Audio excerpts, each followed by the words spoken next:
Assalamualaikum warahmatullahi wabarakatuh. Perkenalkan, nama saya Aisyah Jihanur Hafiza dari Program Studi Pendidikan Agama Islam. Di sini saya akan membahas 3 materi, yaitu berpikir kritis, berpikir global, dan potensi diri. Berpikir kritis adalah cara berpikir manusia untuk merespons seseorang dengan analisis fakta untuk membentuk penilaian.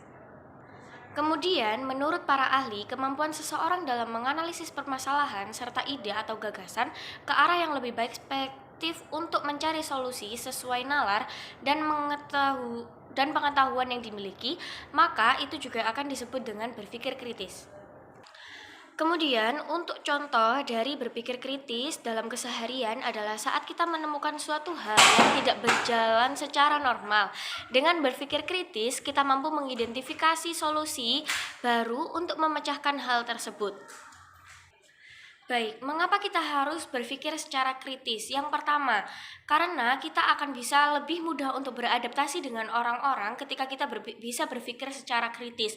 Kemudian, membuat mampu memandang suatu hal dari berbagai sisi. Jadi kita tidak akan memandang suatu hal itu hanya dari satu sisi saja. Kita bisa melihat beberapa hal dari berbagai sudut pandang. Oleh para ahli, kemampuan seseorang dalam menganalisis permasalahan suatu ide atau gagasan ke arah yang lebih spesifik untuk mencari solusi sesuai nalar dan pengetahuan yang dimiliki. Contoh dari berpikir kritis dalam kehidupan keseharian kita yaitu menemukan suatu hal yang tidak berfungsi secara normal. Dengan berpikir kritis, kita mampu mengidentifikasi solusi baru untuk memecahkan hal tersebut. Kemudian, mengapa kita harus bisa berpikir kritis? Karena berpikir kritis bisa membuat kamu mampu memandang suatu hal tidak hanya dari satu sudut saja. Maka kita bisa memandang suatu hal atau suatu permasalahan dari berbagai sudut atau berbagai sisi. Seseorang yang mempunyai keterampilan berpikir kritis, maka dia akan selalu menghargai kejujuran, respek terhadap berbagai data dan pendapat dari orang lain, respek dengan apa yang telah dilakukan oleh orang lain karena dia dengan berpikiran terbuka. Kemudian apa yang terjadi jika kita tidak bisa berpikir kritis? Maka kita akan kaku dalam pemikiran. Kita akan lebih susah untuk menerima pendapat dari orang lain dan kita juga akan tidak lebih fleksibel dengan pendapat-pendapat yang akan disampaikan oleh orang lain. Dan kenapa berpikir kritis sangat penting dalam memecahkan suatu masalah? Karena kemampuan berpikir kritis adalah kemampuan yang sangat penting dalam menyelesaikan suatu masalah. Membantu kita dalam mengkaji gagasan-gagasan yang rumit secara sistematis untuk dapat memahami lebih baik sehingga dapat memecahkan masalah-masalah tersebut dengan perlahan. Materi yang kedua yaitu adalah berpikir secara global. Kita sebagai mahasiswa, kita harus bisa berpikir secara global, tidak hanya berpikir secara lokal. Menurut sosialisme, untuk perekonomian negara, maka negara yang akan mengatur keseluruhan perekonomian negara. Karena apa? Agar perekonomian negara bisa seimbang. Kemudian, secara sistem kapitalisme, maka warga bisa mengatur perekonomian secara individual. Maka dari itu, perekonomian tidak akan seimbang jika negara menggunakan sistem kapitalisme. Karena sistem kapitalisme akan menguntungkan hanya pada satu pihak saja. Perekonomian tidak akan bisa seimbang jika seluruh masyarakat menggunakan sistem kapitalisme ini. Dampak dari berpikir global dan bertindak lokal adalah kita tetap mengikuti perkembangan zaman dengan baik dan kita juga akan mengikuti informasi-informasi terbaru dari berbagai negara, tetapi kita juga akan harus tetap memegang nilai-nilai kenegaraan dan kesatuan negara. Contoh dari berpikir global adalah kita mengimplementasi nilai-nilai Pancasila dan menggunakan produk-produk lokal dari negara kita sendiri.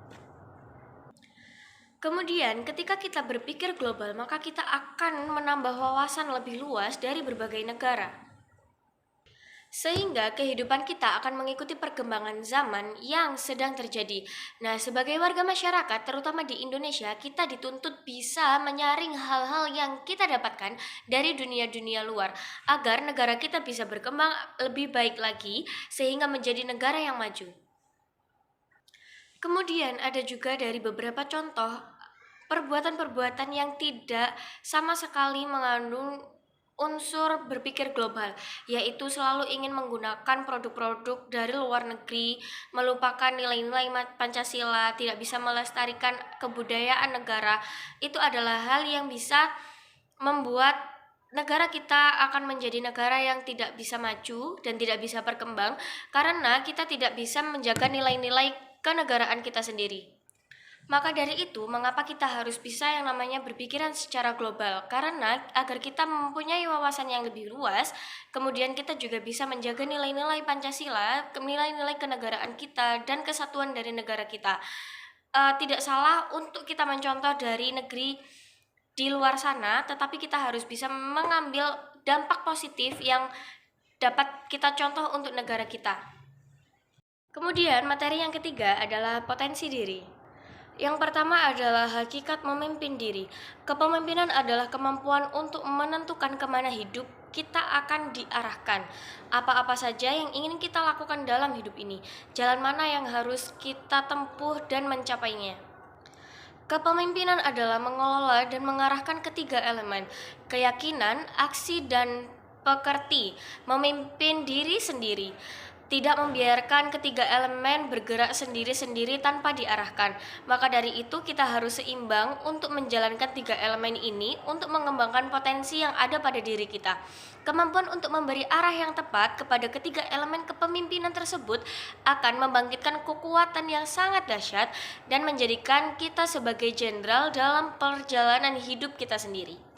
Kemudian ada juga 4 aspek mengenal dan memahami diri kita, yaitu yang pertama adalah emosi, kognitif, spiritual, dan sosial.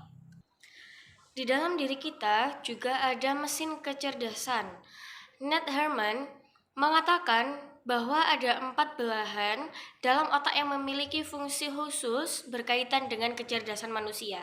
Yang pertama yaitu sensing atau jujur, yang kedua intuiting, cerdas dan kreatif, yang ketiga thinking, dapat diandalkan, dan feeling yaitu persuasif. Jadi di dalam otak kita terbelah menjadi 4, yaitu jujur, cerdas dan kreatif, thinking, dan feeling. Maka dari itu kita harus bisa mengenal diri kita lebih dalam lagi, karena di dalam diri kita sebenarnya masih banyak lagi untuk bakat-bakat yang terpendam yang seharusnya bisa kita kemukakan di depan umum. Dan di dalam diri kita bisa menganalisis kita tim yang mana, yaitu ada SWOT dan ada SMART. SWOT adalah singkatan dari strength, weakness, opportunity, dan threat, yaitu kelebihan dan kekuatan, kekurangan dan kelemahan, peluang dan kesempatan, ancaman dan hambatan. Jika kita adalah termasuk orang yang smart, yaitu spesifik, measurable, achievable, realistic, time management, yaitu spesifik, jelas dan detail, terukur, dapat diterima, realistis, dan pengelolaan waktu. Maka kita bisa yang namanya menganalisis diri kita dari SWOT atau SMART. Demikian materi yang bisa saya sampaikan. Jika ada salah kata, maka mohon dimaafkan. Terima kasih. Wassalamualaikum warahmatullahi wabarakatuh.